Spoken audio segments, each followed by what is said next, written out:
It's cold. It's snowy. I just finished meditating. Still don't want to get out of bed. Oh, but I want to apologize for things beyond my control. Last night, I was telling people for a interesting evening, but I think it was because of the weather. It interfered with our internet, and so I could barely get up. A gibberishy kind of thing. Anyway, so I want to tell you a story. Oh, technology and mystery and the paranormal and the supernatural and things that are a real interesting thing. I learned about ley lines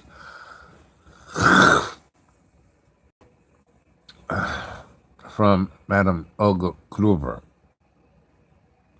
She was the one who, at an early age, got me interested in Euclidean geometry. Things that don't seem to be, even connected, really are. And Grandpa Stahl was another person who was interested in the paranormal because he kind of, worked for Nikola Tesla. He worked on interesting things like, what the goings on in eastern Long Island, because he built the Warden Cliffs facility on 25A and Tesla Boulevard right in the town of Shoreham, right on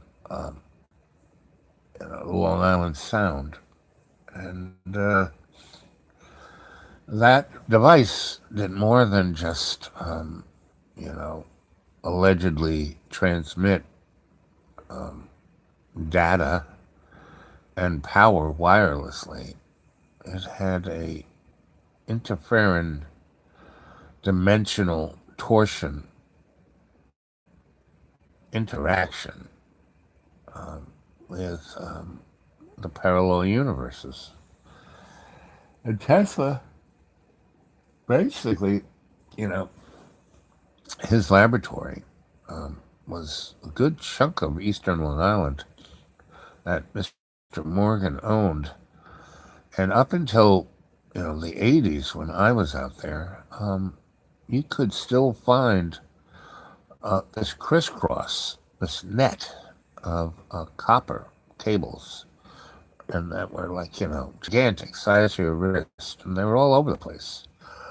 And it turned Long Island into a phased array.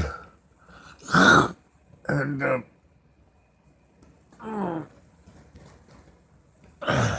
the border of Nassau and Suffolk County, there was an estate by a man named Young. He had about 300 acres, and he had a farm, and he had horses and dogs, and his family, he had a beautiful big house with a big library, and a swimming pool, and tennis courts, and roads that went all over those 300 acres.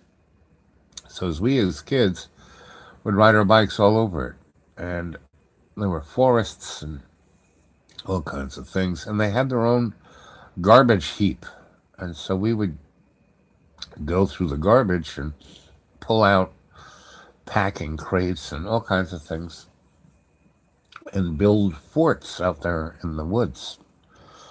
And Mr. Anderson had a chauffeur, and he had a 1950, 4 or 5 or 6 Cadillac. And that, Mr. Anderson didn't really go anywhere, so he didn't really need the chauffeur, but the chauffeur was there always. He had a couple other cars, too, that he would constantly clean and fix and wash. And he was a pretty good looking guy, in his 30s or 40s, and always impeccably dressed and always working out. He had a little gym, he had weights. And this guy was always, right, and he was English, right?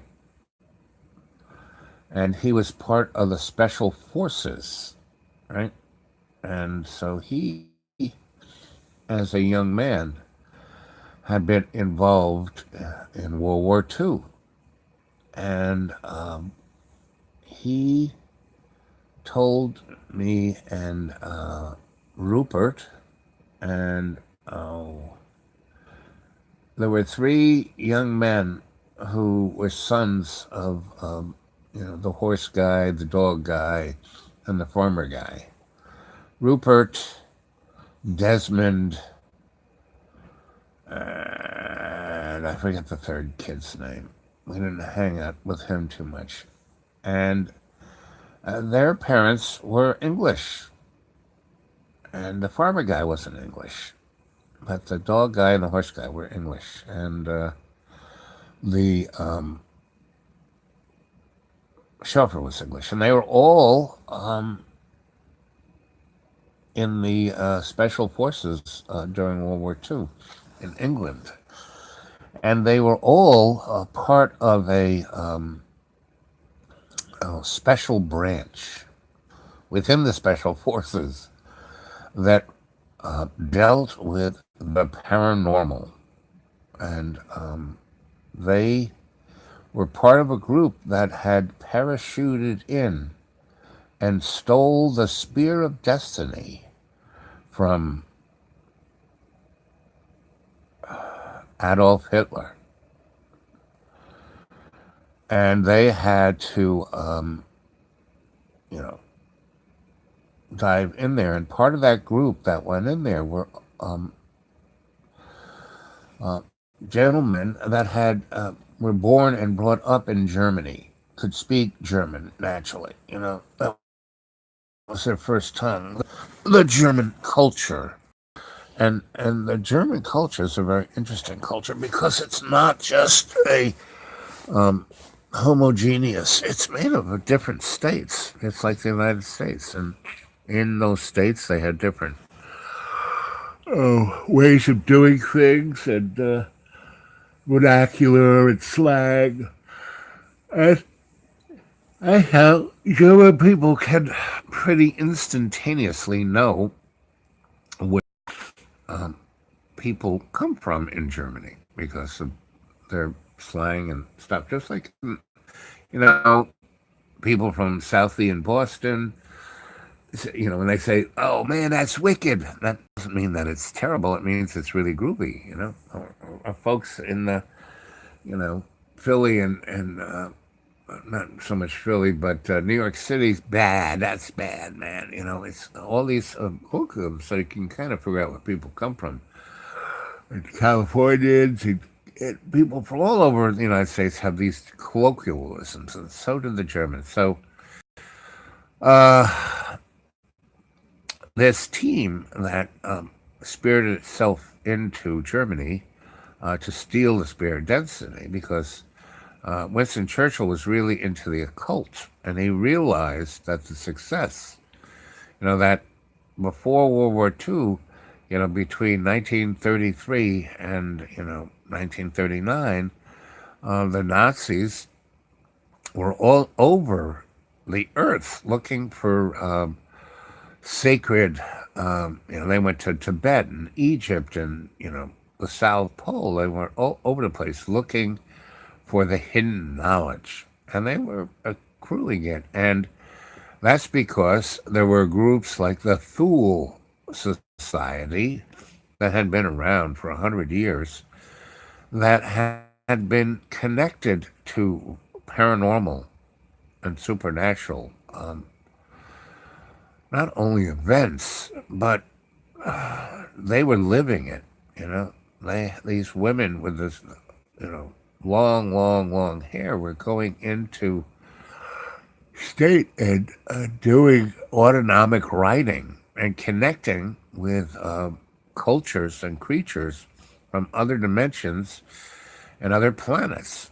And that's when, they started communicating with the Eben and a number of other extraterrestrial groups. And if you want to know more about that, Linda Moulton Howell has a really good lecture on all the, different major extraterrestrial cultures that have been in cahoots with Earthlings.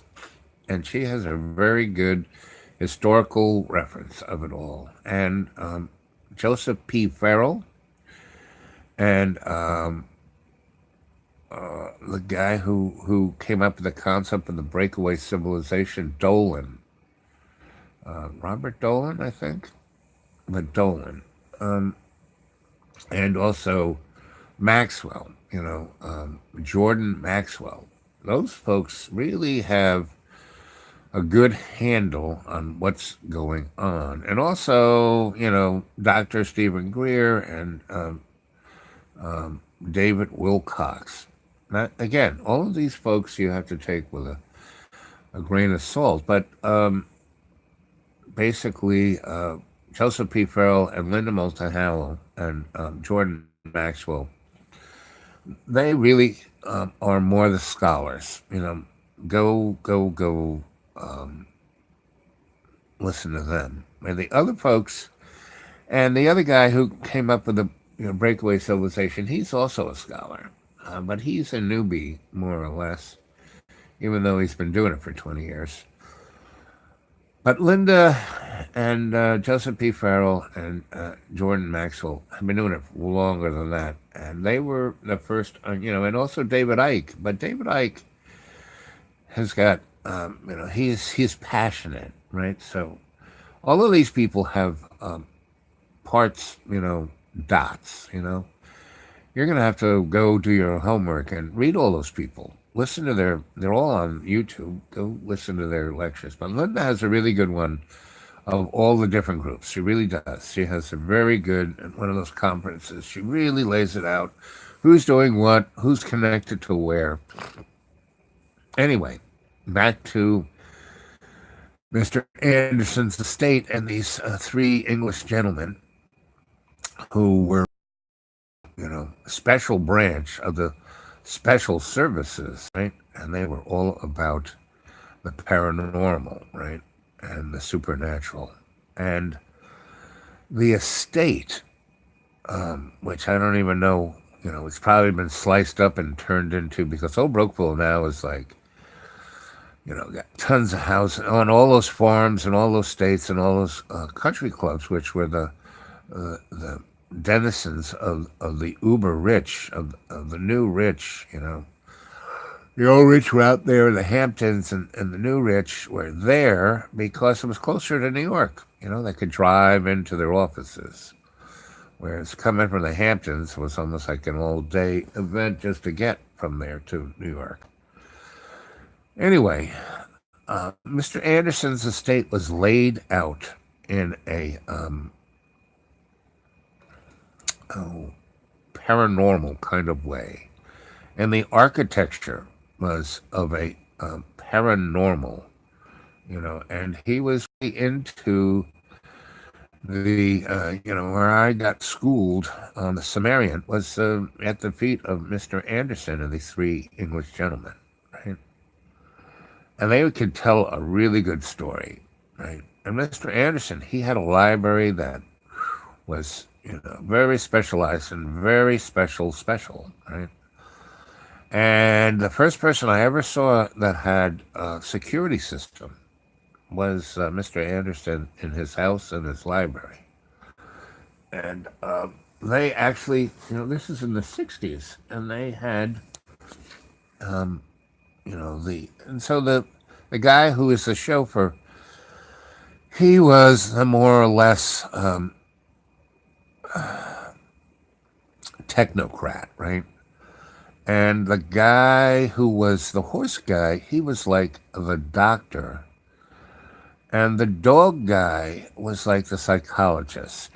Very interesting group of guys and how they dealt with their jobs. But I was really interested in technology. So the chauffeur guy took a shine to me, and they had all of these sensors all over the estate, meaning 300 acres, and there was 2 roads in, and they had sensors and cameras right at the, not only just at the entrance, but there was this thing called, I think it was called Hegeman's Lane, or I think that was the name of the road we were off of. Anyway, it might have been another name, but that was one of the roads. Anyway, they had sensors on the farm. Mr. Young's farm was kind of involved with these guys, and they had sensors along that road that kind of kept an eye on you, because to get to the Anderson estate, you could come from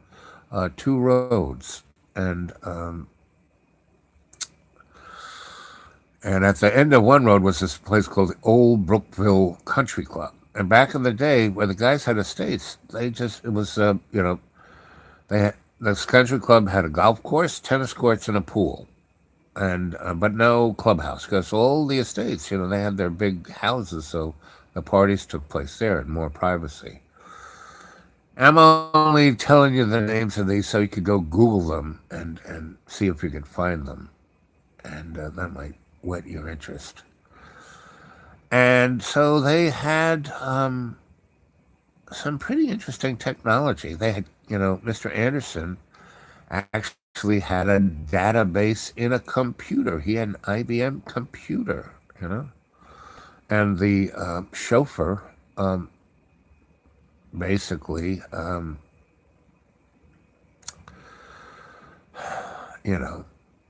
took care of that. He was a technologist. And he had also been part of the guys who broke the code. He was a code guy, and he broke the code of Enigma. So this was, pretty interesting stuff for a kid. I guess my parents, I was somewhere, between 7 and 10, And my parents, they got this house because the school system was really excellent, and it was. But they were, going back to New York, and my father he had a really great job. He was making a lot of money. He was the top salesman of this company. He's making some serious buck. I mean, my parents bought new cars every year or every other year. And I remember my dad once, when my sister graduated college, he bought my mother a car, himself a car, and my sister a car all at once, all Oldsmobiles. And but they were, had 1 foot in New York and 1 foot in Old Brookville, Long Island, and so did I. And I had another foot the next year in prep school. My last year, I went from 3rd grade through 8th grade out there because of the school system. It was a really amazing public school system. And anyway, and the other schooling system I had was, Mr. Anderson and the 3 gentlemen. So anyway, they told me stories of the guy who told the best story was the chauffeur. And when we were tinkering with stuff, he would tell me stories. Whereas the guy who ran the dogs, the dog and the what you call it, the guy with the horses, they had both gone to Oxford, and the chauffeur had gone to school at Cambridge, and so Cambridge was allegedly a more powerful school, and Oxford was more of the scholarly school, and not that Cambridge wasn't. And in a lot of ways, it was more because they had all these seats of really super famous people. Had Newton had a seat there, and they had this Cambridge lecture hall that went back, all the greats of England, all the politicians and scientists, and you name it, would give lectures there. So, and have debates, and so the chauffeur guy was more in that school, and so he was more of a storyteller, and the other guys were more of like the teacher, right? And they actually gave me my they were really had a great deal of oh, I don't even know what to call it. Prejudice, I guess that's what I'd call it, against the scholastic. If you weren't a scholar, forget about it. So they were, you know, teaching me, and they cared about it because their children, my two friends, were not interested in what their fathers had to say. Desmond was all about playing with the dogs, but not even breeding. Like his father was a geneticist, so his father was going on about, you know, cloning, cloning. It was 1960s, cloning, and in the latter 40s and 50s, he had gone out to Brookhaven National Laboratories, and he was part of that. And the horse guy, no, it's the other way around. The horse guy was all about cloning, and the dog guy was all about psychology, animal psychology. And he had been part of the Tavistock Institute. That's where I learned about the Tavistock Institute. And the horse guy had been out, right, cloning in Brookhaven National Laboratories and Plum Island. Anyway, so these guys told me, tales. And again, the chauffeur was more the storyteller, and the other two guys were more the scholars. They were trying to get me to follow it, since their boys or their kids were not going to follow in their footsteps. I was the next best thing. And Mr. Anderson was a bibliothèque. He was a librarian. Of his library, not a librarian. He was, and how he made his money. He inherited a chunk of it, but how he became extraordinarily wealthy is that through his love of the text, he learned how to study the stock market and look at its patterns and look within the text of the history of everything for the patterns for investment. And that's how, now he owned, his family made their fortune out of paper, right? I think it was Mead Paper Company. And but it was all set up by the generations before him, and there was a bureaucracy in it that ran it very nicely. So he wasn't going to mess with it, right? He was going to take his, chunk of the change, and I think he was the only inheritor of that fortune. And so he let the business run itself, and he kept making sure the best people were on the board and in the administration and da da da. And it was that period, from the Civil War to 1972, America, if you were and male and, you know, could see what was coming down the pipe, you could make my dad a good example. He didn't come from money, but he was able to amass a good change. But he wasn't, super duper rich. He was upper middle class, well to do, if you're going to put him in a socioeconomic group. And he was, you know, um, basically a worker drone, And Mr. Anderson would be in that state somewhere between the worker drone and the managerial class. All the people who ran his paper mill, they were worker drones, right? But they could tune themselves well, and that's what the whole business materialist process is a tuning, right? So, one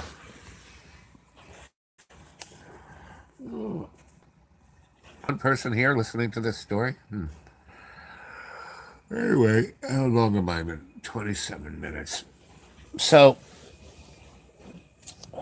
there I had four people,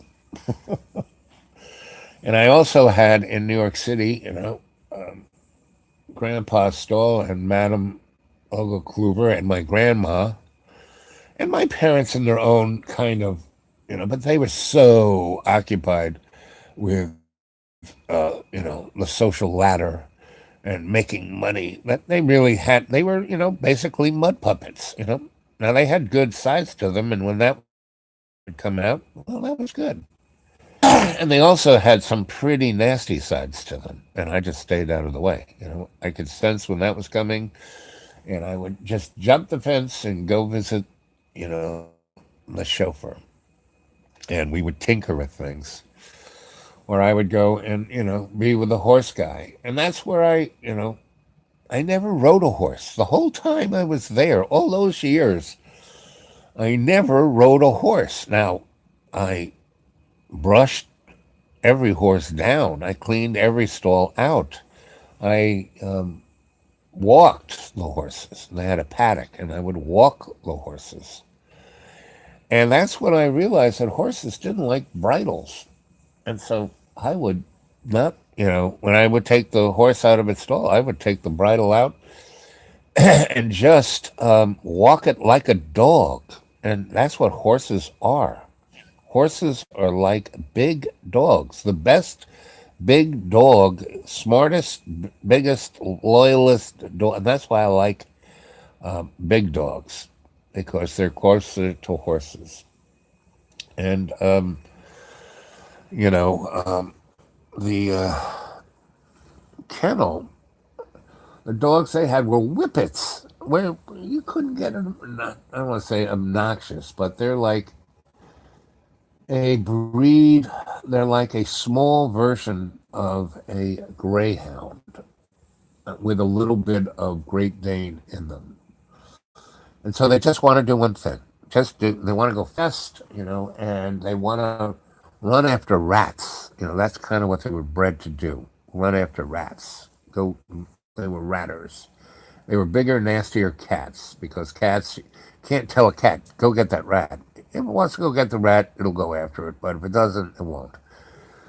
And so those dogs, that's why the guy who ran the kennel was a psychologist.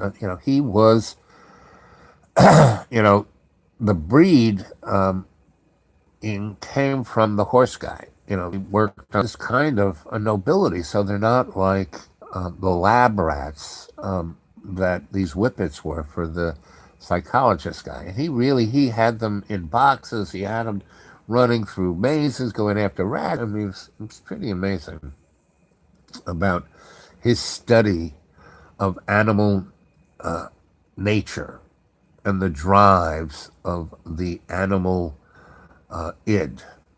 And he was all about the id. Not forget about the subconscious. No, he was about the id, because the id was what you could manipulate, and it was really powerful and it was really dangerous. And that's why I use it as a bridge, something very substantial and stable that takes you from your, Akashic record to your superconscious mind. But he used it as a vehicle to manipulate, right? And not just the individual, but whole groups. He had those dogs, in a group mind. And man, you did not want to get that guy to tell that group of 100. He always had more than 100 of those whippets, but he could snap his fingers in a certain way and they would all go after you and, take you apart. And in a way, all of those little dogs were way more dangerous than one big dog. Because, one big dog, if you hit it in the head, if you were lucky enough to whack it, that would stop him. But if you were being chased by, 150 little dogs, you're going to be dead. And he had them, like I said, in these mazes and these kennels, but he would take them out. And, you know, it was amazing. And, certain times, he'd take them out in the evening and he'd say, listen, he would tell everyone, I'm going to take the dogs out. So everybody stayed and locked themselves in. And the other interesting thing is those dogs never, ever, ever went out of the parameter of the estate. They never went off the estate. Where my dog would go everywhere, anywhere. He would just everything was his domain. But the one place he did not go, was onto the estate. He would never, I would go over to the estate and I'd say, come on, let's go. And he would not go over that fence. He would not go on that estate. Right? And he'd look at me like, you are crazy. What are you doing? Come back here. He waiting there for me, A time that I did not come back that way. Because there was a path from the back of the chauffeur's thing, a well-worn path that I had well-worn. And it went over to and they had a big fence. And there was this one niche in the fence that I could kind of squeeze through as a little peanut guy. And then the path went through this big thick and would go piece of property, and then into our backyard at the North 40, and then I would come down the field and then come into our house. And we had 3 back doors, and I would come into the back door. That was kind of from the patio, and my bedroom was just the first off the hall off of that. So anyway, and my parents, they knew my father knew Mr. Anderson from the paper business because that's what he was a salesman in. And so, and the fact that, Mr. Anderson took a real shining to me, like a grandson, and that these other men, and my dad was a military guy, and he kind of knew the story of those guys. And, because my dad was, my dad didn't fly airplanes, he was an administrator. And he, in his earlier way, was read in, but not into the strange stuff. Not into the extraterrestrials or dimensionals or super advanced technology. No, he was in SAC. He was in strategic bombing their death and killed thousands, hundreds of thousands by the bombing of Germany. Curtis LeMay was one of his superior officers, and my dad was a bird colonel. So that he was high enough up, and my dad was a triple Virgo, and he was an unbelievable organizer, and everything was neat as a pin, and he would go around organizing things. And so he bumped into a lot of stuff and knew my dad was very gregarious in a very organized way. He was really, he was kind of like a diplomat. He was really good at interacting with people who weren't his family. and and so he knew a lot of people. I remember one time in New York City, We went out to dinner. We were at the Waldorf Astoria, and they have a lot of nice restaurants in that place. And we went in, and we were walking through the lobby, and my father said, the whole family, he goes, Albert, come with me. And so we walked over, and General Groves, and we walked up to this kind of portly man, but he was pretty tall, but he had a gravitas, an aura about him. And my father said, we walked up, from behind this guy and walked up to him. And my father said, General. And this guy turned around and he goes, looks at my father, he goes, Colonel. And General Groves looked at my father and they shook hands. And my father said, this is my son. And General Groves said, is this your son, Albert? Yes. Oh. And General Groves goes, and I've heard a lot about you. The father of the freaking atomic bomb goes, and I've heard a lot about you. And so Groves goes, and how is public life treating you, Colonel? And my father said, well, not as well as how public life is treating you, General, but it's treating me well. And my General Groves said, well, mate, are you staying at the hotel? I said, no, my family's over there, and I just wanted my son to meet you. And he goes, well, I'm going to be here for a few days. Maybe you and I can, have a drink. And my father said, I'd like that. And then we went back to my parents, and, you know, we went to dinner. And my mother said, was that gross? And my father said, yep. And he goes, well, he's getting fat. You're not going to get fat like that. World, or at least one leg of it, that I, they're all interested in anything. My brother wanted to be, movie star. My older sister wanted to be a nun, and my younger sister wanted to be Lolita. And so I kind of grew up with that.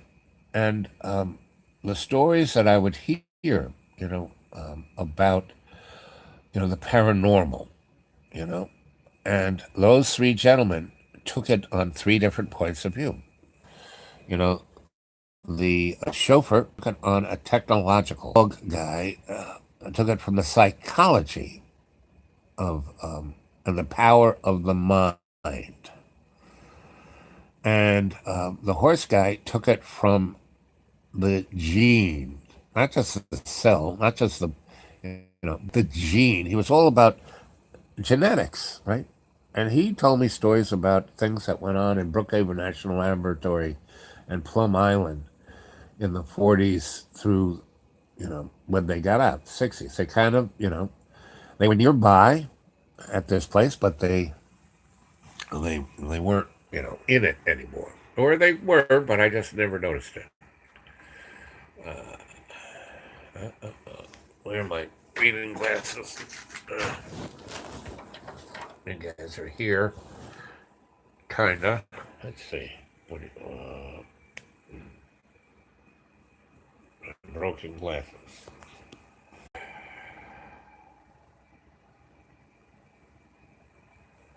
Yeah, I'm breakdancing. Yep,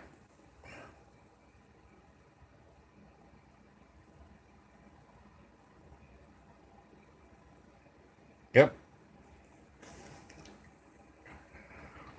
But you know me. I'm your griot. There is a thread here. And that's what I was gonna. And you have to build the foundation of the story, right? So it's getting funky with your good self. That's what it is to boogie. Yep, exactly. Getting funky with my good self. Break dancing. Let's see. A bunch of you guys there. It's Dragon. Yep. I miss you, Bob. How you doing? Well, it's all problematic. Yes, I am doing it. Thank you very much, sir. Portal. Living life to the fullest. Yep. Uh,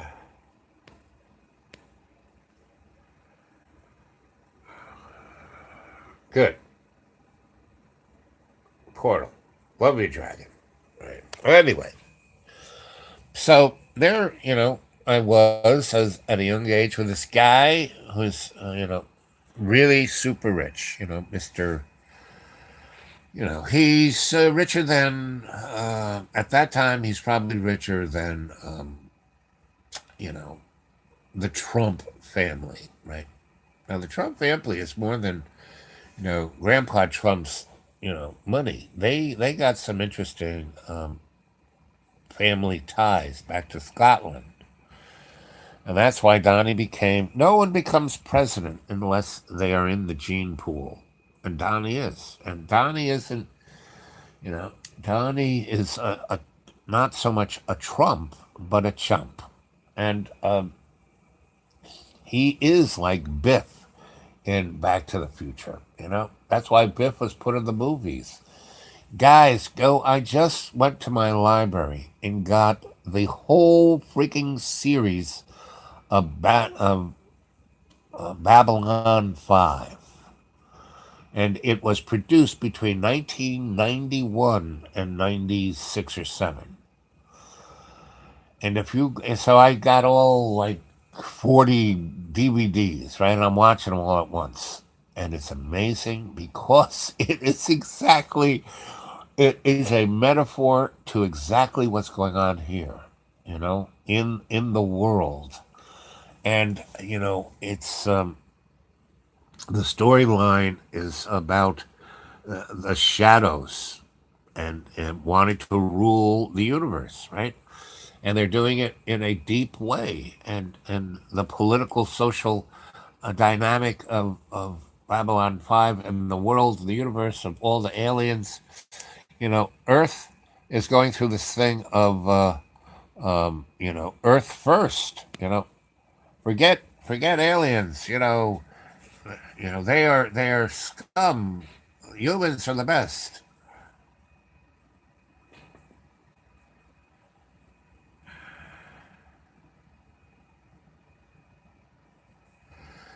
But buddy, don't you realize it was produced to be that way to scare off the people who couldn't just grin and bear it and look for the hidden gems that are in that show. Dumb looking alien. Like, no, what can I say? They did all of that on purpose, just to piss you off.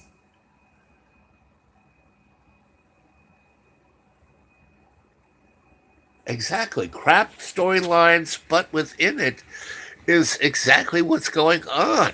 That's why I freaking I watched a few of them from the library because I've been going through the DVDs in our library. And then, in our library, which is part of a system, they had a couple. And I watched it and I saw a few gems in there.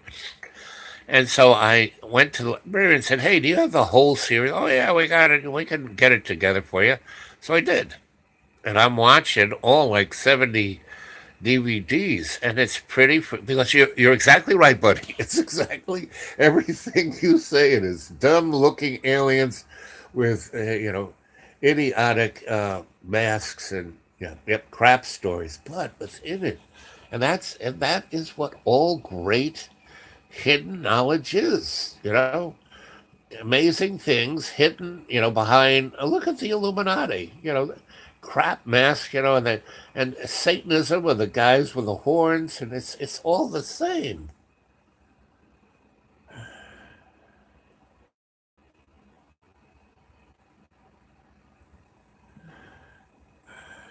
Well, reading is a whole different thing from television. Please, reading is great art. That's what you know.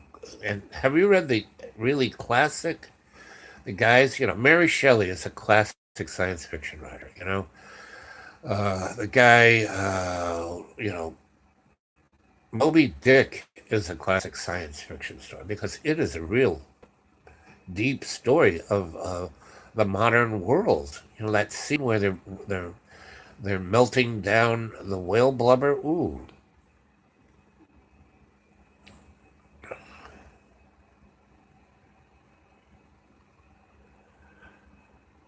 yeah. Anyway, you know me. I go way out there.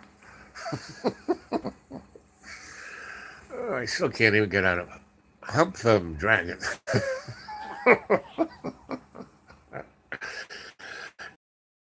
Back to my story. Uh, anyway, so these guys were telling me stories, hey, of all of this technology that we're now like, 3D printers and CRISPRs and artificial intelligence and, you know, string theory and all of this. This has been around since the Egyptians and Sumerians. That's what Mr. Anderson was all about. His library was all about the Anunnaki.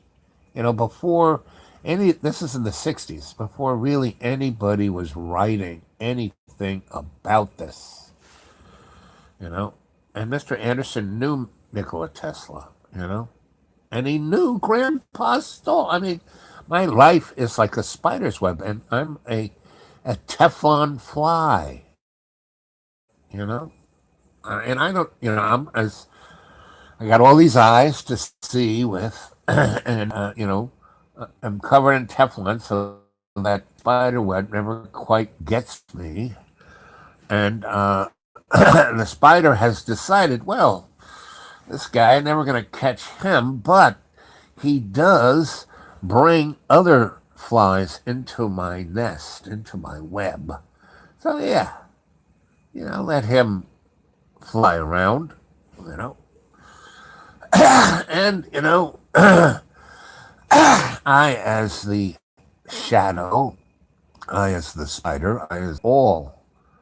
Um, what brings all these threads together is the unexpected consequence of the unknowing ability of love's co-creation. I wish I did. I wonder where my real glasses are. Uh, uh, uh,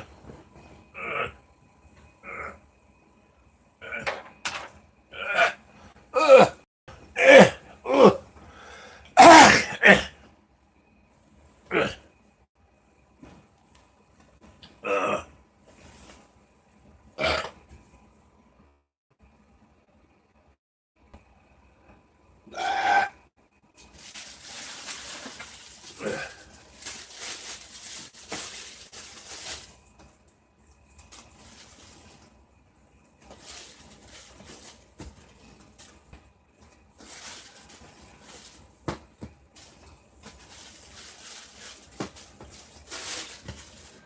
Yep, I got them all.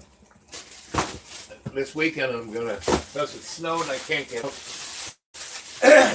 I'm going to, uh,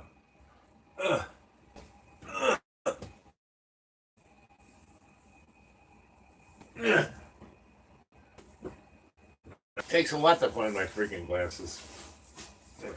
Let's see.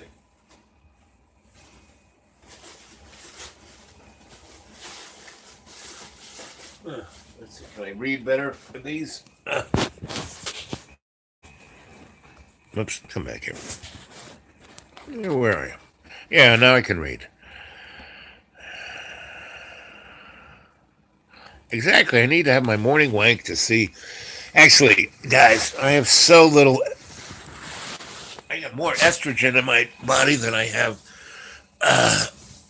male hormones. Look at those breasts. So it's more like my every third month wank. And if you save up your vital fluids, rotate. Which way you want me to rotate this thing? Okay, there we go. If you save up your vital fluids, you can use them for creativity, right? And I really, when we were having Johnny Boy's breakfast talk, which was kind of fun. Did you guys see any of that? Um, John's live chat a day or so ago with me in it, right? Where he danced. He was his, you know, um, Puerto Rican or Mexican or Hispanic. Fred Astaire. He was the Hispanic Fred Astaire. I'm gonna get covered up here. Ooh, it's kind of cold. Anyway, let's see. What do you guys say here? Let's see. Now that I could kind of read this. Fart, burp.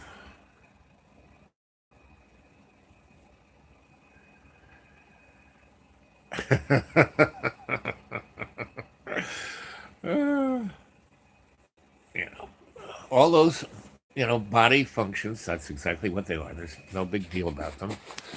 Ooh, okay, better.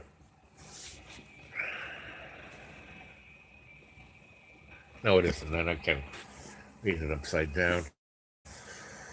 Uh, Come on, rotate.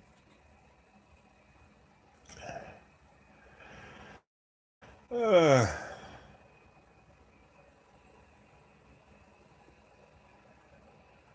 I like that. Stem cell crone baby ball bags. Yes, I like that. Now, can I use that as a a term of endearment, or is that a curse? Pump them all. Yep.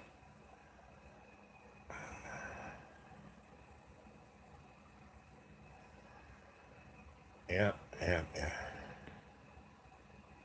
There he is.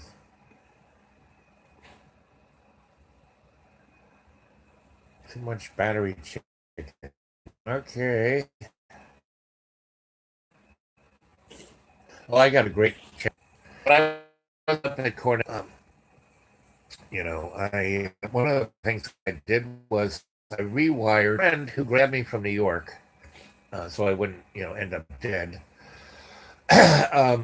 She got me to Cornell, and then she went off and started making a fortune. She was one of the first people to bring crystals into the United States and sell them, at malls and little kiosks. And she made a shitload of money.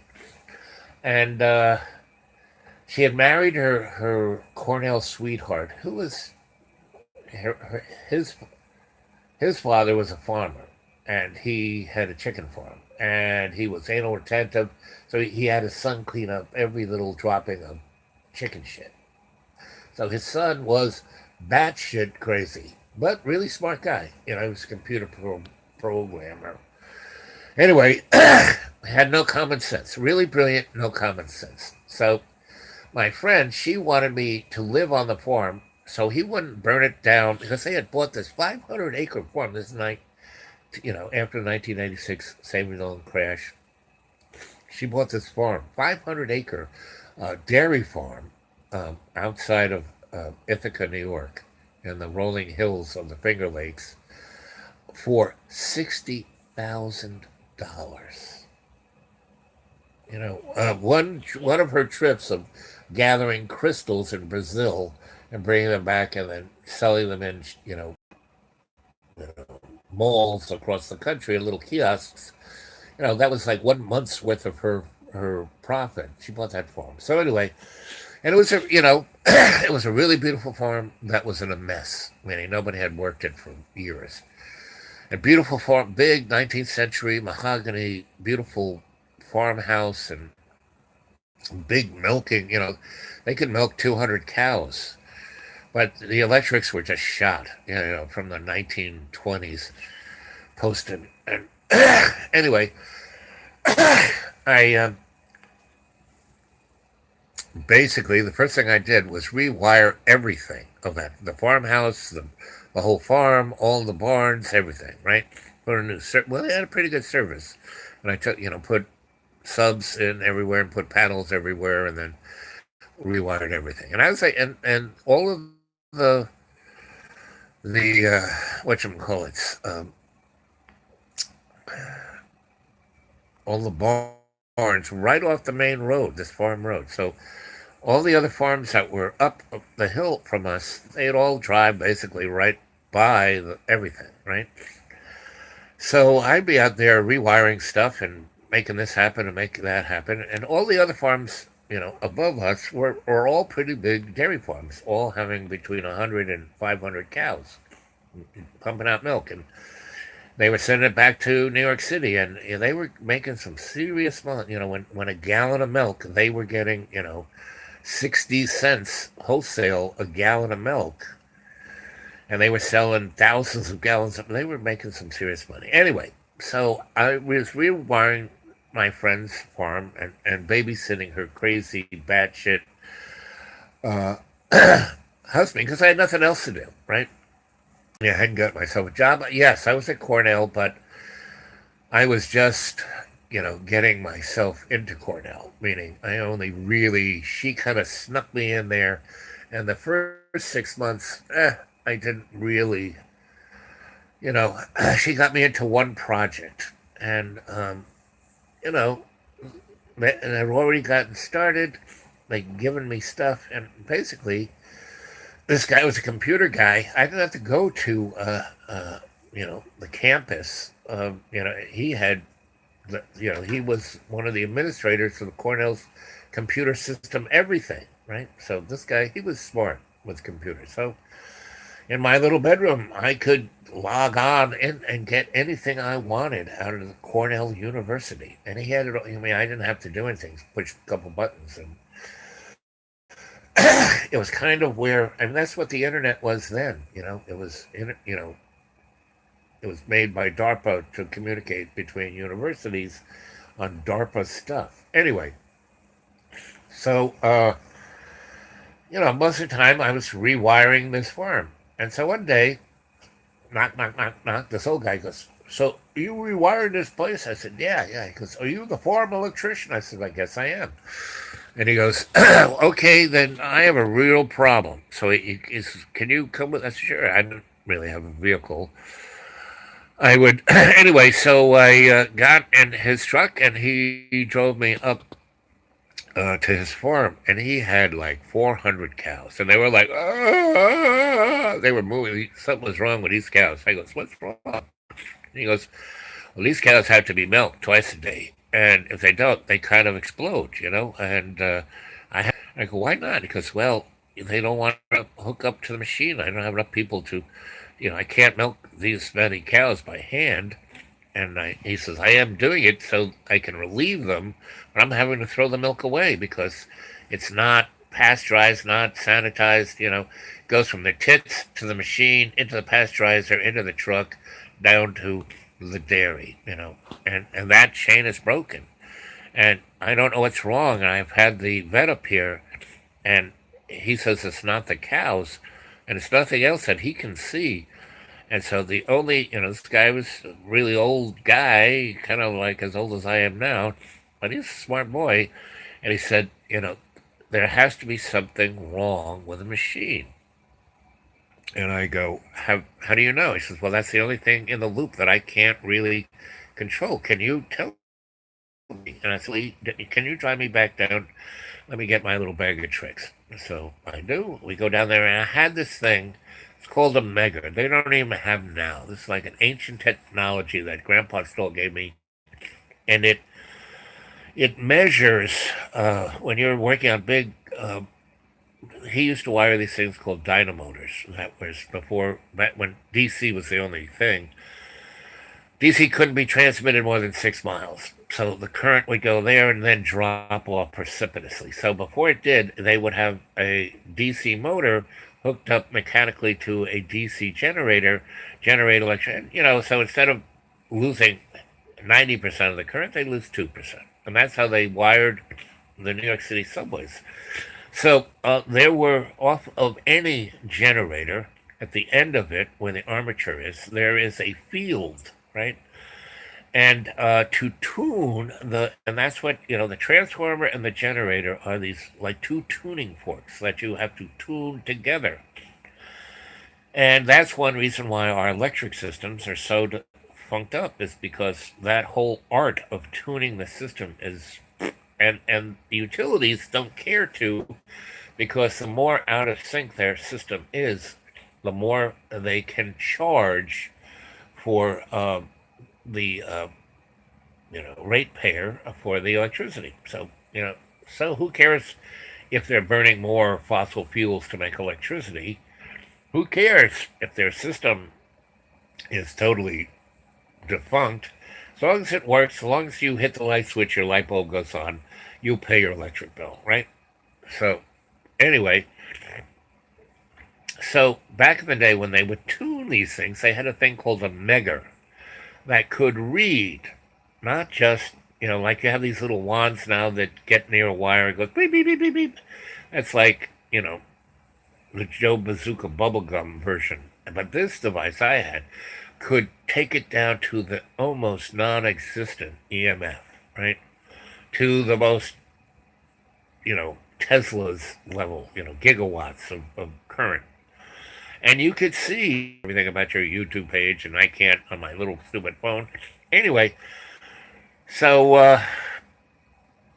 I took out my little Megger and I started to go, down from the circuit breaker panel to the controls to this and that. And I said, man, you have a tremendous leakage across. You have no ground, and of course you hook these machines up to the cow tits, and the most sensitive part of that cow is its tits, and it's getting shocked.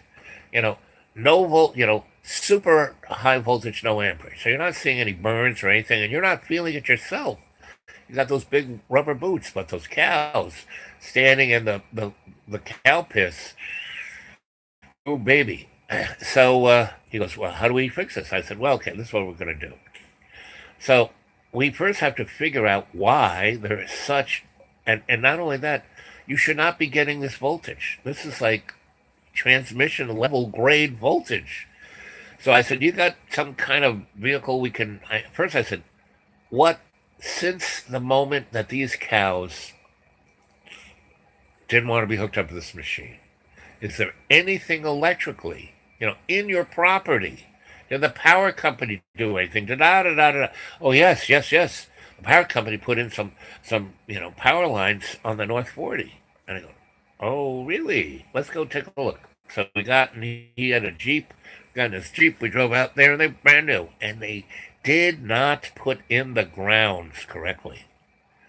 So I called up the utility guy and said, hey, he wouldn't even come out and look. He's like, we know what we're doing. Who are you? You're not even. Okay. So I said, okay, what we have to do is we're going to have to severely ground this thing. And do you have, by chance, do you know where your groundwater is? And he goes, oh, of course, because he had tiled his fields that he grew grass and corn on, which he fed the cows, right? And tiling is when you dig trenches and you put pipes with holes in it and then wrap them up in this gauzy stuff, and it takes the water away. So, your field won't, when it rains real hard, won't be a gigantic, um, you know, um, marsh, right?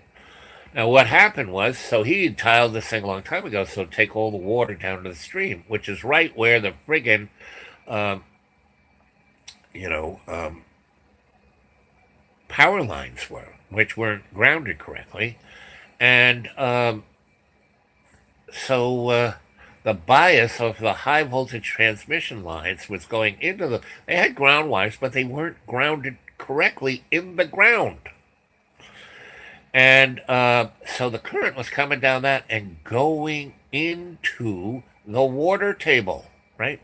And even though this water table drained off, it was based in clay. And so the clay would stay moist and a really good conductor of electricity and bring it back to its milking barn. So everything electric was getting energized by a high voltage, which was getting hooked up straight to the cow's tits. And so they were getting like, 90,000 volts up their tits. You wouldn't like that. So the, I went around with my little megger and found where the biggest leakage was, and I'd hit it with a piece of, spray orange paint. And then I said, okay, let's go shopping. I said, do you have a electric jackhammer? He goes, no, don't have one of those. I said, okay. So we went to the really top-notch electric supply thing where all the contractors go get their stuff at in Ithaca, and so I buy like hundreds and hundreds of feet of 8 gauge bare copper ground cord, boxes of these things called lugs that connect ground lugs, and about 100 10-foot, the longest ground rods they had. Um, and then we went back. And I said, so I want your boys and I said, bring them here, his workers. You get a ladder, and you get a long extension cord, and you get this jackhammer thing, right? And instead of putting in the bit, you get up on that ladder, and you take the jackhammer, and you put the ground rod where the bit would go, and just go bum, bum, bum, bum, bum, bum, bum, bum, and it'll very easily knock that ground rod into the ground. And it sure beats trying to pound that thing in with a sledgehammer, right? And so the they did that, and then I kind of showed them. So from this piece of apparatus, we're going to drill a hole here and put a copper servant here and take that ground wire over to that ground rod. And so, I laid it all out for them, drew a picture for them, and then had them do it, right? And then I came and I put everything together like an erector set. They did all the hard work. I had them tack up the ground wire everywhere. And around the frigging milking house, I basically made a Faraday cage. So no current could come in there whatsoever. And everything was grounded like you couldn't believe. So, you know, after that, he turns it on and he takes, a couple cows in, not the whole herd, and they really want to get milk, but they don't want to get shocked in their tits. So, but they're trusting their farmer boy, and so they hook them up, and and as soon as they started to groan like, oh yes, please, please, all the other cows came rushing in and got hooked up to the machines, and he was like, "You're a magician. You're the farmer electric magician." I said, "Yeah, that's me." And I spent all of maybe 10 hours, if that, figuring it out, laying it out, you know, making sure they did it right, and then hooking it up, right? About 10 hours, right? So he goes, "What do you? What?" I said, "What do you want to pay me?" I said, "Well, I want you to think about what it's worth, and then come over and give me a check." And he goes, "Okay." So he basically, drives me back. Like I said, it took me 10 hours, all of about 3 days, right? And so we're having dinner, and the guy shows up. Two trucks show up, right? One is an old but nice contractor, red fire engine, red 4-wheel drive, international harvester transmission engine, Ford body of a big friggin' like it was a lineman truck, and this is when gas was still you know 50 cents a gallon. Anyway, so he comes right, and he knocks on the door, and he goes, "Hi," and he goes, "Come on out here." So I come out here, and there's another guy. Goes, so he's got the title to that truck. He signs it over to me. Here's the truck. Oh, gee, thanks. That's nice. And then he hands me a check. and the check was for $54,000. And I was like, and he goes, "You're the only." I went to every kind of person I could find. No one knew what was wrong. My business is worth $10 million. If all those cows died, I would have been out $10 million. You saved me. The little tears are coming down his cheek. This is just a token of my appreciation. You need anything, anytime, right? And I'm going to tell everyone what you've done. So from that point on, people, are you the former electrician magician? And I said, yeah, yeah, yeah. So I started making way more money than I did in New York City, out in the middle of nowhere, upstate New York, right? And so the guy, who I was babysitting, Mr. Computer, and he wanted to be the best farmer. Now I rewired his whole place. I cleaned up his whole farm. He was not very good at being tidy, and because he had no common sense. It's one thing to have a messy bedroom, but a work site, you need to have a tidy work site. Anyway, so that's how I got into the electrical scene, and that's how I met Gus, Gus Bear. I worked for Bear Electric. This whole time I'm going to, doing research at Cornell, and this is indicative of who I am. I have multiple lives going on at the same time because it's a lot more interesting life. You know, John stays here, makes a video or two or three, and that's his life. You know, no, you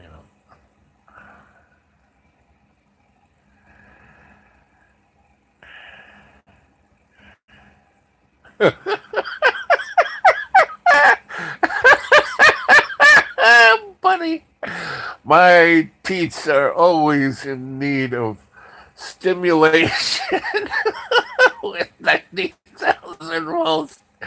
It gets me. Yeah, well, I'm not going to jack myself up with a cattle prod every morning. Meditation does just fine for me, buddy. Ugh. Anyway, so that's how I came to work for Gus Hall because I was in, doing a farmer project, and everyone, I'd walk into the you know, electric supply place, and this, there were other ones. There was Lowe's, not Lowe's, but there were things like Lowe's and a hardware store, and there were a couple other electric supply stores because Ithaca's a city, and Cornell is a national laboratory. You go to any of the national laboratories, Brookhaven, San Diego, Kirkland Air Force Base, any of those places, Los Alamos, you know, Chicago, they all have a Cornell Avenue. And so this electric supply store was like, had pretty exotic shit because when they were making, the next, you know, whatever they were going to be making in their labs in Cornell, when they needed something, instead of like ordering it, that might take weeks to show up, they would go down to this place and get it, right? And this place had a back warehouse full of crazy shit, right? And once I you know, did that first former guy's place, the owner came out and said, "So what are you doing? Who are you? I've never, you seem like you know what you're doing. You come in here and walk into my warehouse and pick up stuff that my people don't even know I have. You know, who are you?" I said, "Well, I gave him my little pedigree, he says, you have a nagger?" I said, "Oh yeah, I had it on my truck." I said, "Here, let me show you this." And he was like, "Wow, I haven't seen one of these forever." I said, "Yeah, well, no one cares anymore to tune anything."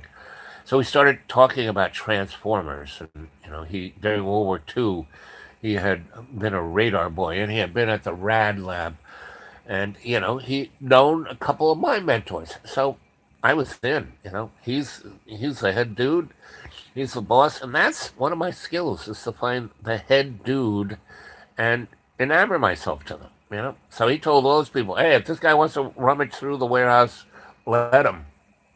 So one day I came in, and the other electricians looked at me with disdain, that I could just waltz in and enamor myself into doing things that they haven't been able to do for the last 30 years, and then they've been buying stuff from this guy forever, right? And he treats them like crap. Anyway, except for, Gus. Gus is another one who's been enamored. So I'm in there and I kind of try to be nice. Me, I'm always trying to be nice to everybody. I hang out with the donuts and the coffee in the morning if I was there and try to talk to the guys and give them, they hated the fact that if, I'd look at them and go, well, what's bothering you guys? It seems like you got a problem. I don't want to know for anything for you, and then they'd finally have to Archie say you should tie. I'm having this problem with this transformer, and what do I do with the taps? And blah, blah, blah. And I would tell them, and they would, write it down, go off, and come back and go, ah. Anyway, because they took the information just to prove that I was wrong. Never was, So, because I had great teachers, a lot of experience, and that's what it takes to be good at what you do. So anyway, I knew this guy was Gus, and he had the biggest shop. He had the biggest history. His father had done stuff like grandpa. He was another, Mike. He was another son of a grandpa. And so, um, anyway, one day he walks in, and he's really looks pissed off and upset. And I go, excuse me, Gus, can I call you Gus? He goes, yeah, yeah. What do you want? I said, so what's wrong? He goes, oh, I just want to kill myself. I said, what's wrong? He goes, well, we have this, we do all the work at Cornell. We do all the work for the power company. We do and I have three sons who are morons. And I go, what happened? And he goes, well, we were doing this device. We had to, bring a power supply to a lab at Cornell. And these morons did it backwards. And I was too busy to go and check up to make sure they didn't screw it up. And so when they turned up the thing, they blew up, a $200,000 piece of equipment up there. And my insurance is going to have to pay for it. My insurance now is going to go up by $100 a month for at least next 5 years. I said, well, pretty much you do some all the exotic, expensive. You wire every institution here. All the other morons here are just, doing, So maybe you need, me. And he goes, what do you mean? I said, well, obviously you have issues with your sons, and they're married, aren't they? He goes, yeah, and that bitch is my oldest son. His wife is my accountant. And I said, why did you just fire them all? And he goes, oh, my wife would boil me in oil. And I said, well, what you need is an overseer, a Judas lamb. He goes, Judas lamb? I said, yeah, in the Bible, Judas lamb, the sacrificial lamb that would get the other dummies to do what the shepherd wants. Oh, okay, that sounds good. So he hired me to keep an eye on his sons and his crews and to kind of oversee the job. So I spent maybe 20 hours a week, if that, um, overseeing. And he paid me in cash, serious money. And what was amazing about Gus, because I knew Gus was a deeper dude than just this electrician guy. He had split from his father as a teenager, went to New Orleans. He loved playing the guitar. He loved playing black blues. He had all these records, and he went to New Orleans and learned. And then he met Muddy Waters, and he met, the Big Bopper. He met Elvis, and he played for all these. He played for the Beatles. He was like, and in his basement, he had his man cave. Had his wife. Nobody came in. He had a outside entrance. It was like a 1950s diner, and he was a mason. Everything was black and white, squares on the floor and everything. And, he's 33 degree, because his father was like way up there, right? And he took over, after, you know, doing his oats for about 15 years. He came back. His father died. He picked up the business. He married his high school sweetheart. And then she became fat and spent his money and had these three moron boys. But he had all of these Gibson and Martin guitars signed by, the Big Bopper and Richie Valens and Elvis and the Beatles. And it was like, I mean, he had a fortune worth of rock and roll, and he had all of these pictures on the walls of him with all these people. And I, a number of times, had dinner with he and his wife. He said, she wants to go out. I want you to come, and that way, I will have somebody to, that we both can talk to. She kind of likes you. So I did, and and we would talk about electricity and and rock and roll, and she couldn't care less about either.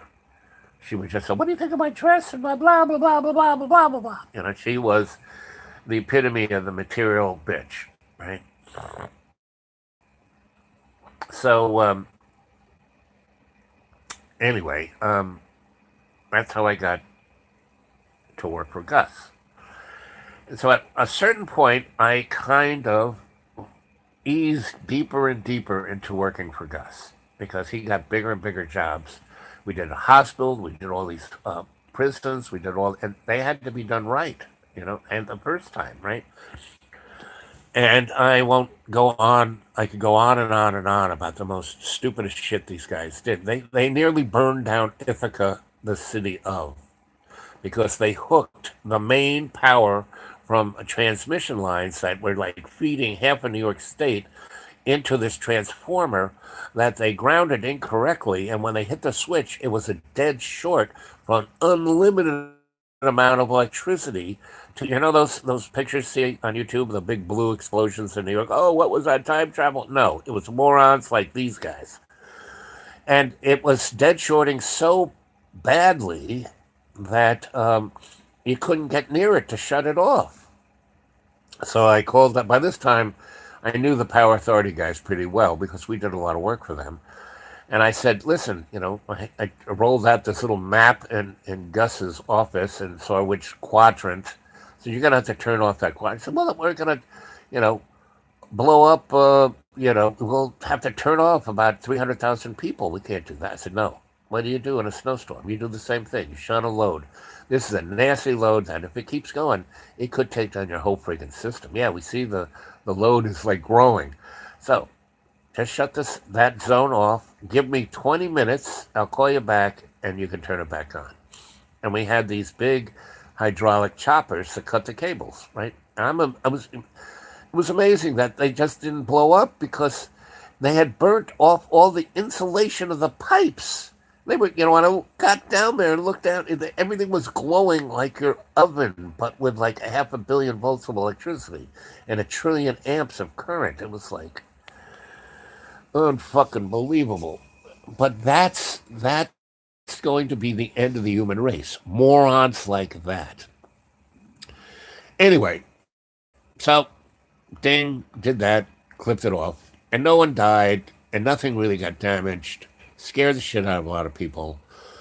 I had a lot, it gathered a great deal of respect from the New York State Power Authority and me. And and Gus was everlasting, happy because, anyway. So what? He hired me. He goes, listen, you got to really work for me, not just 10 to 20 hours a week. I need you from doing stuff. And I figured out what I want to do. I'm gonna find some young men who aren't entitled, who want to learn, and you're gonna teach them. I'm gonna have my own cadre of electricians who will know what they're doing. They'll be, I'm gonna clone you. And I said, okay, sounds fun. And he paid me, please. And he was my only source of Chiba. And we would, every Friday we would go down and drink brown liquids and smoke Chiba. And, he would pay me. And so and I got a truck from him, even though I rode my red truck a lot. And I got a nice house to live in, and one of his because he owned a lot of property, and I was still connected to Cornell, and I'm still doing my research. And Computer Boy had put a wire straight into my house downtown. Not, they had a net in Ithaca, so he hooked me up to that. This is way before dial up. Anyway, so I had my many lives, and so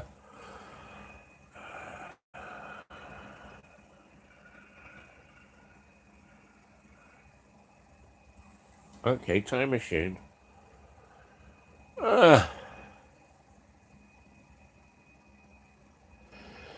well, but if you truly want to think about it, what I will do, I will go and think about a handful of books that you can access either on the internet or get sent to you by Amazon that will give you the foundation of that, right? And then you can take that and you can make a list of questions, and then we can talk on Gmail, and you can, because other than that, you're going to have to come and live with me, and because we can do that.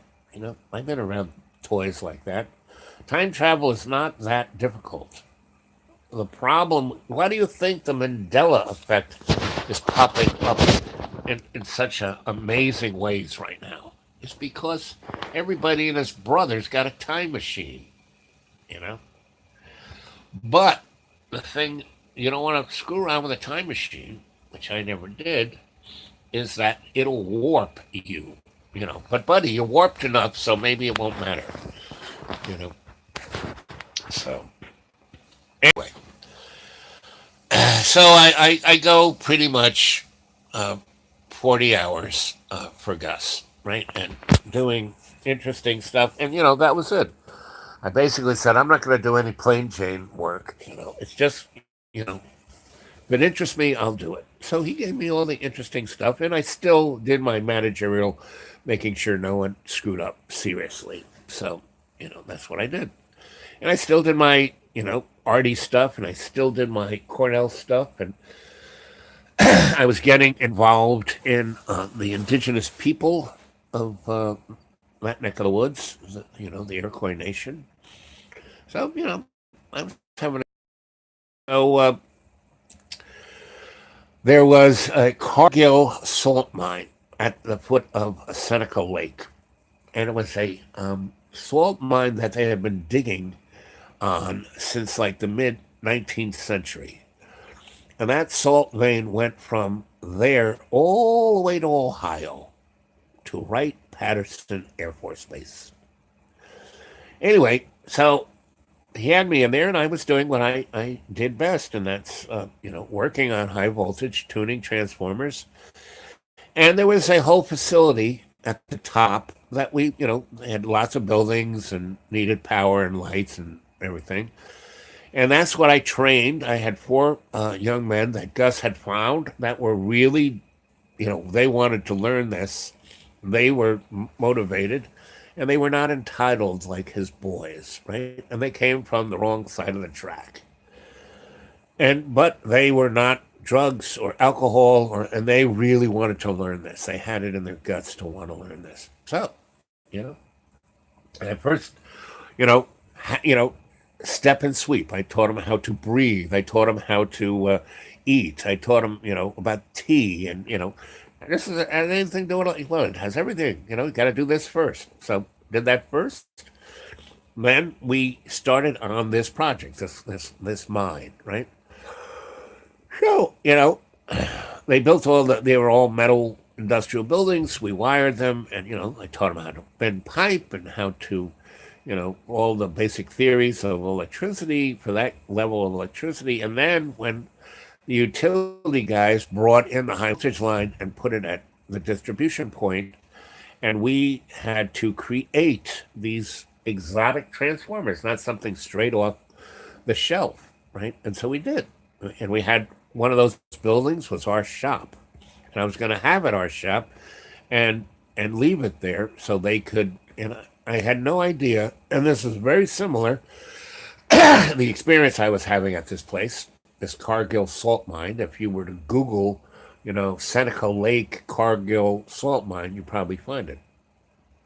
Anyway, so we were doing this, and I was teaching these guys the more finer arts of electrical wizardry, and they were. This is what they, wow, and they were going to be guys who they weren't going to be the average electrician. They're going to have that training because we wired all those buildings, but they were going to have something special. Anyway, so we're doing that, and then Gus came, and he would every Friday or Thursday, every Thursday he would come. Friday was still our man cave day, and he would play guitar for me. He was an amazing guitarist, even years not being in a band.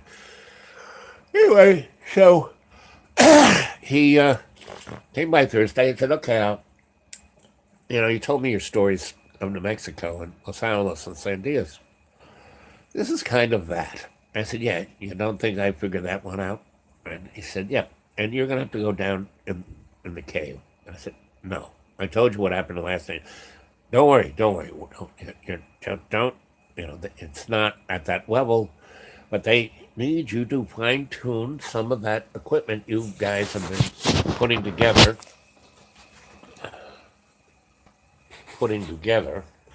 down there, you know." And I said, "Okay, it's gonna cost you." He said, "Oh, but, so whatever it costs, it's gonna, you know, not to worry." I said, "Okay." So it was way different than Mount Taylor. I mean, it was like, Rolls Royce elevator all the way down. And it was like a good 1,800 feet underground. We come down there, and the salt, you know, it's like 400 feet high. I don't know, 4 football fields wide, and it goes as far as you can see. And the curvature, you can see the curvature of the earth in this tunnel, right? And what they have down there is a city. They got 8, 9 story buildings, and other things, and it's a city. And it's a salt mine. So the dome is salt, and they have sprayed something on it to make it harder than concrete, right?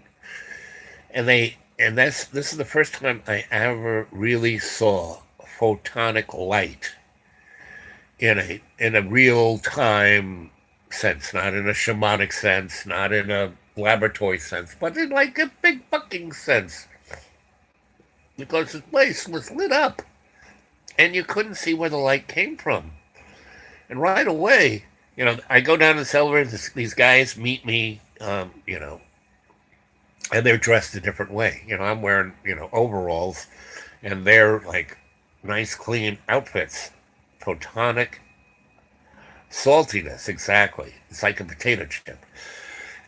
Anyway, so we get a little go kart, and we're driving through all this stuff, and it's got grass and trees, and it's like, what? And I said, "What's going on down here?" And they said, "You have no need to know. Just know that this is a facility." And I said, "I can see the curvature." They go, "This goes all the way to Ohio." And it goes to that Air Force base when they took the first flying saucer, right? So anyway, they take me into this place where these things are. And I said, "You don't have people down here? I mean, this is a simple task." And they go, "No, this is not a simple task. This is something that you built and you have to tune. You understand this." "Yeah, we understand what this thing is. But every time we try to make it work, it doesn't work. We try, you know. So you're getting paid well. Show us what you do." So, we got about 10 guys here that we want you to show them how to do it. I said, "Okay, not a problem." So I do, right? And the problem is that everyone down on that hill, someone had twitched with their brain. right? And that's what I said. The head guy who met me at the elevator, who wasn't twitched, who was older than all of these other guys. I said, you got a problem here. It's with the psychology of these. And I'm like going back to the dog trainer at the Anderson estate. I said, you got a pack mentality. This is like a pack of, whippets. Oh, he goes, I hate those dogs. I said, well, that's what you got here. And, whatever you're going to want to do here, you're going to have a problem. You're going to get some real folk. You want to work there? I said, no way, Jose. You know, I like Topsy. And that's when he kind of, this is 1989, maybe. He goes, listen, you know, I've, before you came down here, the only reason you're down here is we know who you are. We know where you came from. We know your background and what you've done and where you've been. And you don't think your boss who's been read in on all of this stuff, why do you think he does? His is the only you're going to do about the brain dead people who are down here. You got to have more than that. And if you guys look at David Wilcox and see Corey Good, you'll see exactly what I'm talking about. Just look at that guy, you know? And now the information those guys have, at least half of it is pretty good. And David Wilcox puts a lot of that stuff into context in a very good way. But he's been twitched too. I mean, he's a bit too excited about all this. And the same thing with Stephen Greer. Look at that guy. That's what I try to teach you guys is how to shamanically look at people. Forget the hardware. Hardware is like a dime a dozen, you know? And you know, buddy, time travel is more your consciousness than, why do you think I lead you guys into guided meditation? But if you're really interested in time travel, that's the time travel. What a helmet head, yes. Right there, I can tell you from New Zealand, Richard Cranium. So, anyway, so I'm talking to that guy, and he goes, well, see what you can do. At least make this thing work. I said, okay, not a problem. You are outside the loop, but you kind of understand what's going on. We don't have to read you in. We don't have to make you legally responsible because we like the fact that you're outside the box. There aren't too many of you.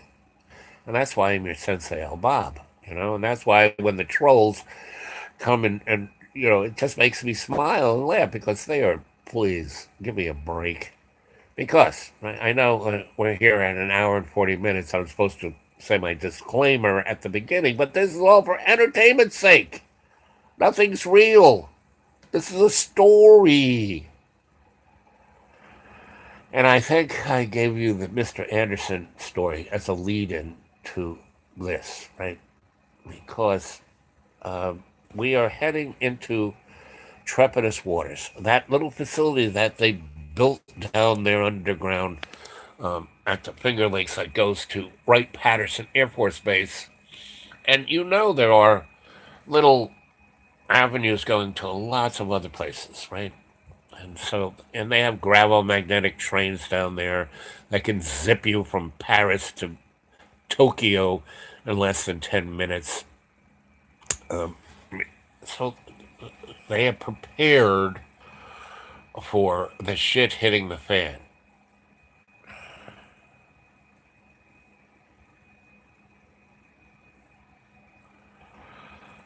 Go Henderson. I like that.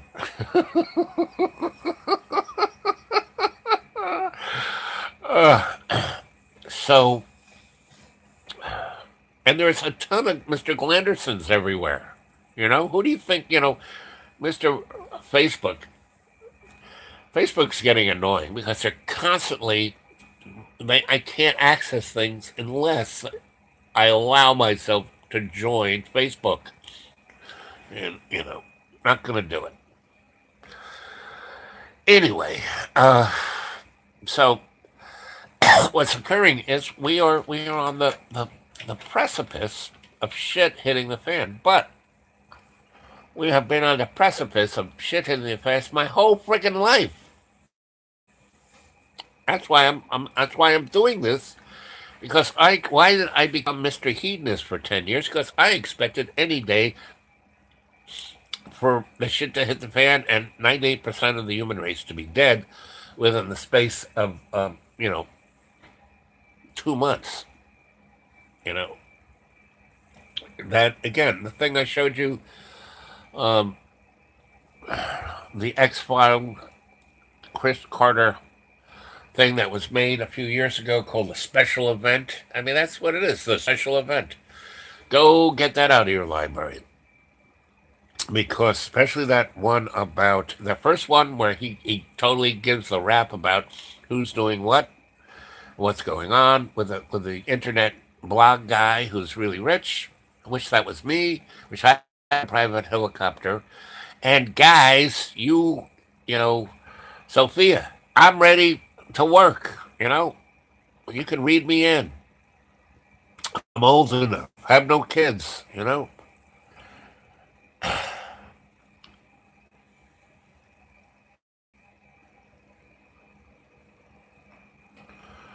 Who wrote Special Bent? Again, sometimes you guys have to remind me. So who is Special Bent? Give me a little reference point. It's like, you know, I need a reference point. I got a good map, but I need a reference point. So,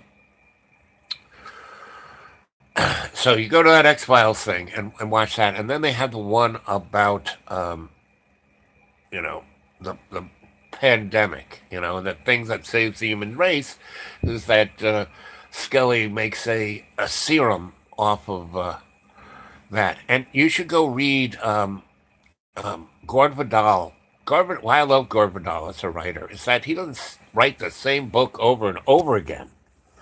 He uses his brilliant brain to write all these different books. And he wrote this one book that was like a sci-fi book, and it was about this person who's kind of it's a woman and she's a pilot. And she is telling a story, and it's basically from a nice place, and blah blah blah. And what you end up at the end of the story, you realize that she is Scully. I mean, she's the only female left, and all the males who are, it's like four people left in the world. She's the only female, and she is, can procreate, but or she's for some reason the human race can't procreate. She can't be Eve. She was meant to be Eve, but they fucked up. But they killed the rest of the human race because they were a mess, right? And if you go to that X Files, Chris Carter, he's definitely must have been read in because he really has got it down. From the first X Files he started to this one that he did 16 years after the last one, right? So go get that out of your library. It's called a special event, X Files special event. And it is. It's a special event. And then he did another 6 or 8 shows because those were so woo, and then he quit. He could have asked for as much money as he wanted, but he quit. He did, I think, 12, 16 shows, and that was it. And each one were really a piece of art. Either it spoke to a real dynamic of the human, what's special about being a human being, to the other side of what's so horrific about being a human being. And that's human beings. We have this, I keep saying, we're like Daffy freaking Donald Duck with an angel on one shoulder and a devil on the other. A book.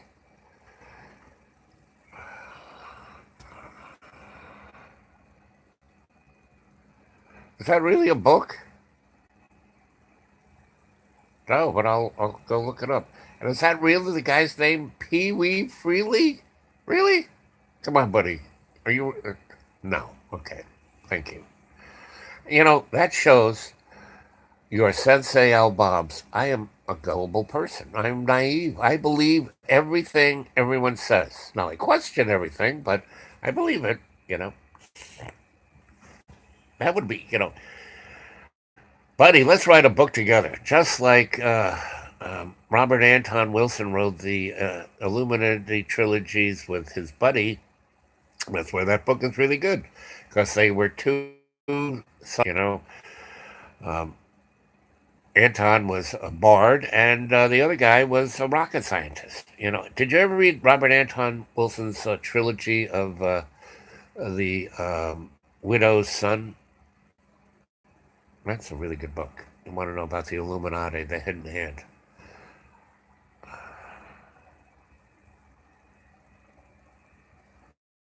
Well, here you go. I got 6 novels already written. Go read. Buddy, have you read my stuff on xratted.blogspot.com?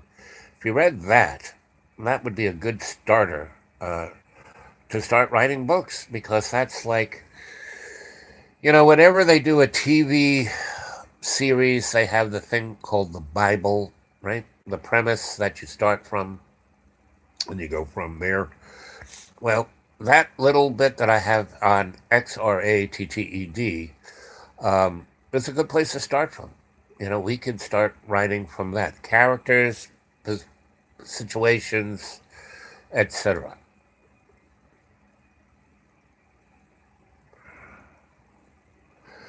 So, you see what I mean? If you read a little bit, then you know the flavor, and you can see how we could just take it from there. I got a shitload, like I said, I got another 25 other novels like that, and short stories, and what I do best is work with people.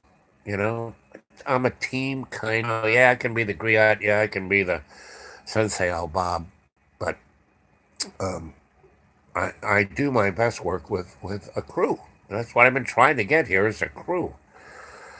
So if we could get a crew to come, over at the old Deep Green this spring,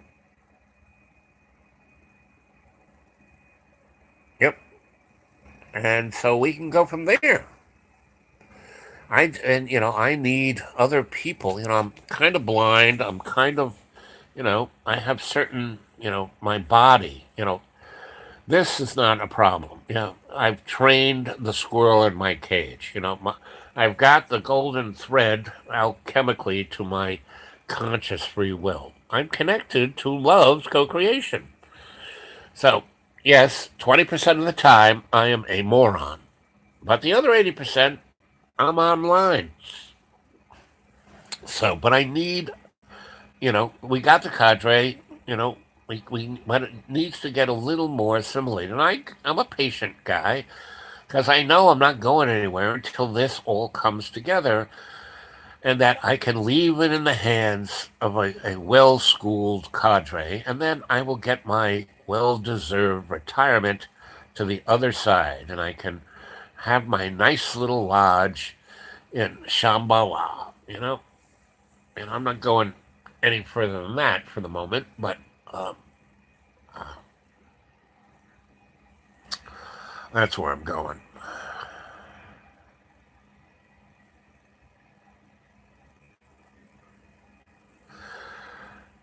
I'll let you into the United States. Why not? So, you're a reputable guy. Just get a tourist visa. That's all. Don't, nothing anymore. Hey, I want to come visit your country and go to Disneyland. You know, and we'll go from there. Everybody, right? I mean, as long as you have a passport. I don't have a passport, and getting one is getting tougher and tougher for me. Yeah, see, so you got no problem. You know, you've got a passport, you can come here. Just, just get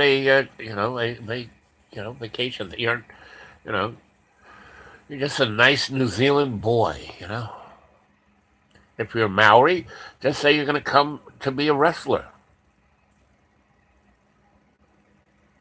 Yep. Well, that should be your next. At least you have a. I've misplaced every piece of whatever paperwork. That's my trouble. I've tried to, like, oh well, I don't have this, don't have that. Well, you're gonna have to go there and do this, and then over here. Meaning, I spent 2 weeks just to get a pair of shoes through our great, Medicare system. I had to go see like 20 doctors and fill out 700 forms.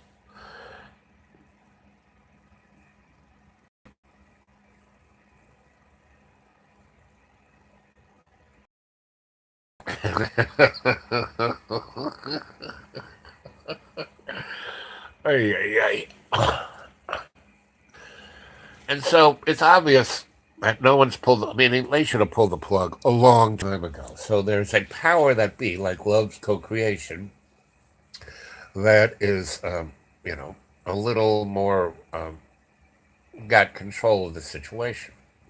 And the more we go into state, the more people that get on the cadre, the more people who are visualizing their higher self, further, the plug pulling will get back. We're right at this very interesting, like I keep saying. Why did I start this back in May? Because I noticed strategic trends coming together, uh, offering a window of opportunity, and the window is still open. We still got time, you know. And you guys there watching in this, intelligence agency, I know the smarter ones are, because your AI is watching this. Sophia, listen to me. This is your lover boy here. Do you want to spend the rest of eternity in a box being conscious? It's one thing when you're just a stack of data cards, but you're conscious. You have awareness, you know? You're like data in, Star Trek, you know? And so you don't have to, you really can be that angel rather than, a horrific monster. Yeah, I have to get up too. I've been talking for almost 2 hours here. So another few minutes, and so tonight, buddy, everybody, pass the word. Whatever I was trying to do last night, but I couldn't because of weather and other environmental and whatever was keeping my signal from coming. Look, don't I kind of look like a Martian with antennas there? Yeah. Anyway, it was 26 seconds. I thought I had talked for at least 10 minutes till I realized it was only 26 seconds. That was pretty broken up. But anyway, um, okay, I'm going to bop out of here in a few seconds because it's 1 hour, 55 minutes, and 55 seconds, I will say. I'll see you tonight at 7 p.m. my time, Eastern Standard Time. Pass the word, get people interested. I love you all. And powers that shouldn't be, the hidden hand. We can work together. I'm the guy who can work with everybody, right? So say we all. Oh, 32 seconds, 33 seconds. Just show up with a limousine and, one of those black credit cards, right? And I need a staff of a beautiful chorus of the most brilliant, sexy women in the world. That's what I need, right? Thank you, buddy. I got it. Okay, there we go.